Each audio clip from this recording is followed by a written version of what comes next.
Les tisores, de Carme Carles Fèlix, que em sembla... Estàs, Carme?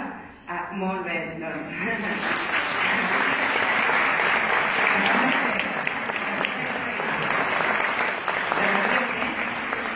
Míriam Requena, representant... Vaig participar per primera vegada l'any passat i em va motivar perquè ja ho havia vist feia uns 4 o 5 anys però no ho havia dedicat i vaig dir, va, tenia temps i vaig fer-ho, vaig presentar l'any passat i vaig quedar segona.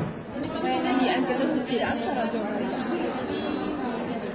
La veritat és que no m'he inspirat en res conegut ni en cap persona que l'hagi passat ni res, m'ho he inventat. M'ho he inventat tot.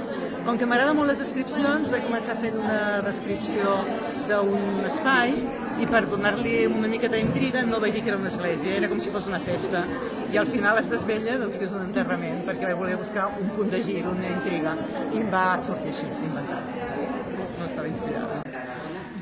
Amb l'objecte d'atorgar els premis segons les bases de la convocatòria i a la qual s'han presentat 32...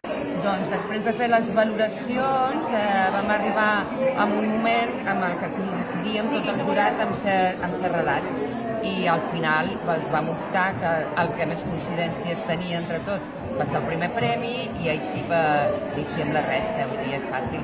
Avaluem el que és la tècnica, el que és l'originalitat, com està escrit. Ara, també us haig de dir que enguany el nivell ha estat molt alt i ens ha costat bastant de decidir-ho. Penso que qualsevol dels relats hagués sigut